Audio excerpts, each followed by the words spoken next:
The obsession they won't admit. Have you ever noticed how the men who claim to hate outspoken, independent women the most just can't seem to leave them alone? Those guys who rant that real women should be submissive and obedient and traditional, but spend half the day arguing with the women who has none of those things, none of them. The same men who say they'd never date a liberal feminist, but will fight tooth and nail to stay in her life, even if it's just in her comment section. Those men. So why do they do it? Why are they so obsessed with the things they claim they despise? Oh, I know. And after this, you will too. Because I have 9 sections to this. And at the end, you'll have a complete understanding. And it's going to touch every small part of their psychology. Number 1, they love to fight even when they're losing. They say they want a woman who's quiet, agreeable, and never challenges them. But the second a woman pushes back, boom, instant obsession. Why? Because you challenge their beliefs and they love the fight. People naturally are drawn to those who challenge them, especially when it's tapped into deeply held beliefs. They may say, I want a submissive traditional woman, but in reality, they want a feisty, opinionated woman because it excites them. It brings out this tension intellectually, emotionally, and even sexually. The pull and push dramatics, debating, arguing, and disagreeing triggers dopamine in the release, means interaction is addictive. You're giving them emotional stimulation, and they really don't get it anyplace else. And they get mad when they realize it. Oh well. The forbidden fruit effect. Oh no. A woman who has her own opinions and doesn't seek their validation. How scandalous. They claim to be against your values, yet you represent something different from what they're used to, which makes you exotic and desirable. Psychologically, people are drawn to what they shouldn't have. It creates an internal conflict that fuels attraction. You're like a political and emotional taboo wrapped into one. So instead of walking away, they're lurking, they're watching, they're arguing. And the whole time, they're fascinated. And they hate that they're fascinated. Number 3, and I love this one. Tame the wild woman fantasy. She's so strong. She's so independent. She's so defiant. But I bet that I can change her. I bet that I can make her submit. Sure, buddy. Because this is about masculine and feminine polarity. It is the way it embodies a form of feminine and rebellion, which is paradoxically reinforced with their masculinity. Many conservative men are drawn to strong, challenging women because it gives them an opportunity to tame and conquer. They won't admit it, but at some level, they love the fire. Spoiler alert, they never succeed, but they do sure try. Cognitive dissonance. She breaks their stereotype. They've been taught to believe that liberal women are weak and unattractive or independent of the system. Then they meet someone like me. A fierce, independent, unapologetic woman who destroys their narrative. Instead of rejecting me, their brain scrambles to make sense of it, like leading to an obsession rather than a dismissal. So instead, they just keep coming back. Power, freedom, and their secret envy. Let's be honest. Some of these men wish they could live as freely as the women that they criticize. Many of them are drawn to control and structure and their political beliefs, but are secretly envious of the people who live freely.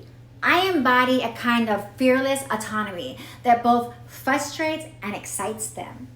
And in some cases, this turns into a hate crutch, which their attraction gets filtered through anger and hostility. They say that they hate it, but they can't look away. I'm going to give you some examples. This is my next section, and you're going to love this. Marjorie Taylor Greene and Lauren Boebert. The walking contradiction. The conservative man really want that quiet, submissive, traditional woman. Then their most popular women figures wouldn't be Marjorie Taylor Greene and Lauren Boebert. Think about it. These women are not soft, delicate, feminine women who sit quietly and obey their husbands. They're loud, aggressive, dominant, destructive. They pick fights. They take control. They hold more traditional masculine energy than they'll ever admit, and yet Republican men love them. And let's not forget something else. Both of them are highly sexual, and neither of them have ever been loyal to their husbands. Laura Boebert divorced after multiple public scandals, including getting handsy at the Beetlejuice musical with a man who wasn't her husband. Marjorie Taylor Greene had affairs with at least 2 different men while she was married, including her personal trainer. Hypocritical? But wait, aren't these the same men screaming family values about how women should be loyal and modest and pure? So let's just be real. Conservative men do not want quiet, obedient, stay-at-home wives. If they did, their top women wouldn't be loud, aggressive, and sexually reckless cheaters. What they actually want is the fire, the chaos, the dominance. They say they value submission, but their actions, their obsessions, their loyalty, they tell a different story. So the next time a conservative man tells you he wants a real woman who knows her place, just smile, because deep down, he doesn't want to tame the fire. He wants to stand as closely as possible without getting burnt. My qualifications. My entire life is a case study. Now, for the people wondering, what qualifies me to talk about this? What makes me so sure that I know what I'm talking about when it comes to conservative men? Simple. My entire life has been a case study. My ex-husband, the ultimate conservative contradiction. If you really want to understand how conservative men think, let me introduce you to Exhibit A, my ex-husband. This man was the perfect embodiment of a fake conservative ideal. Latino, hyper masculine, became an extreme Republican after I helped him become an American citizen. Obsessed with control. He had to be the leader of the house and the smartest man in the room. He had to be the one who had all the answers. God forbid another man help me out. But here's where the contradiction kicks in. He didn't actually want a submissive woman, no. He wanted to parade me around. He wanted other men to look at me, desire me. He loved that I was a sexual woman, that I turn heads, but not the proud husband kind of way. Oh no, this was different. This was power. Because for him, owning a desirable woman was a status symbol. This wasn't a Latino jealousy. This was a traditional, my woman, my possession mindset. No, this a conservative man's ego trip. The white man style of conservative. The control game. The look at my woman, but remember, she's mine. He wanted other men to admire me, but not touch. He wanted them to want me, but no, they couldn't have me. He wanted me to be sexual, but only in the way that benefited his ego. And yet, despite that, he was so insecure, so fragile, so desperate to be the dominant one in every aspect of my life. Because the second I questioned him, the second I told him another man explained something better than he did, the second I took advice from someone else, he lost his goddamn mind. He could parade me around like a prize, but he could never handle another man being smarter than him. Oh no. He loved to fight with me, argue with me, challenge me, but only if he was the one leading the fight. If another man had the better argument, a better logic, or a better insight, he would crumble. Because at the end of the day, his power only exists if I played along, if I made him feel like the leader, if I never pointed out when he was wrong. And I was never going to play that game. So what happened? He spent 11 years trying to get over me, while trying to destroy my life too. Because here's the truth. They don't actually want submissive women. They want women who fight back, because that's what keeps them addicted. But they also want to win.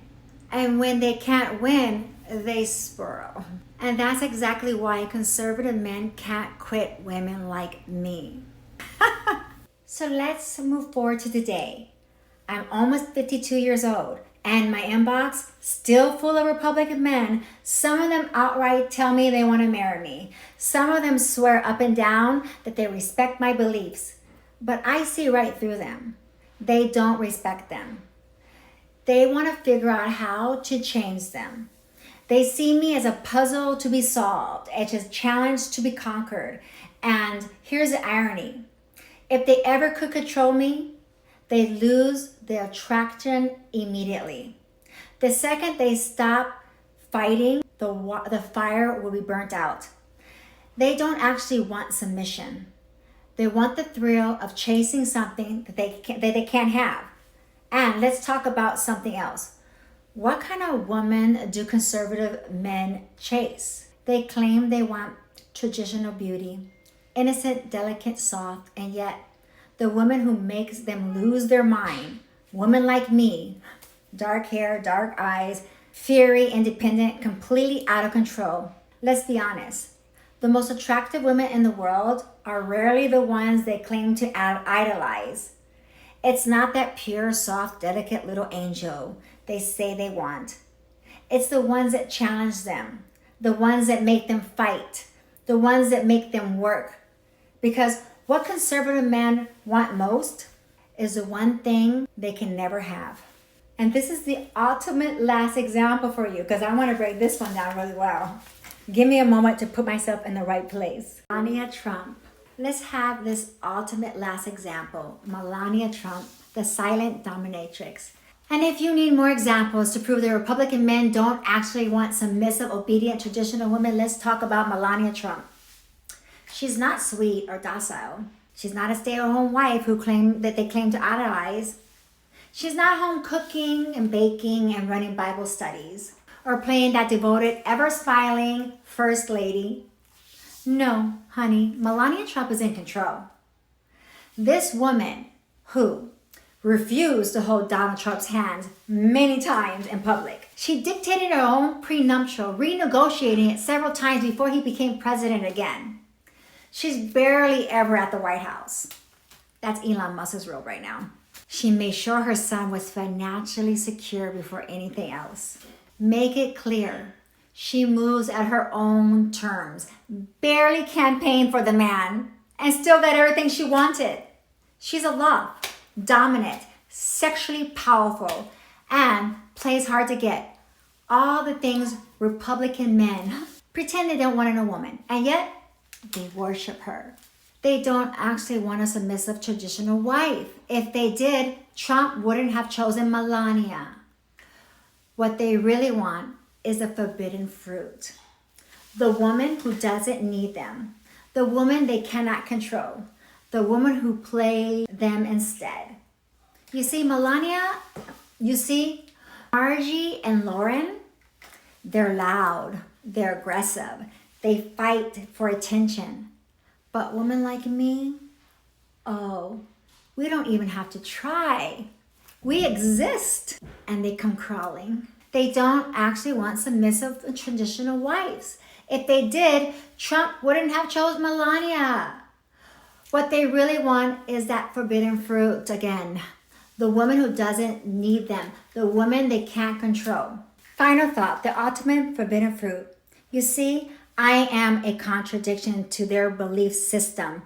A contradiction? They're fascinating. I force them to engage, whether through anger, desire, admiration, or obsession. They may think that they want quiet, obedient women, but they really want is fire and me. I am wildfire, and you, my conservative men, are still standing there watching me burn. You're turned on. You just don't know how to admit it.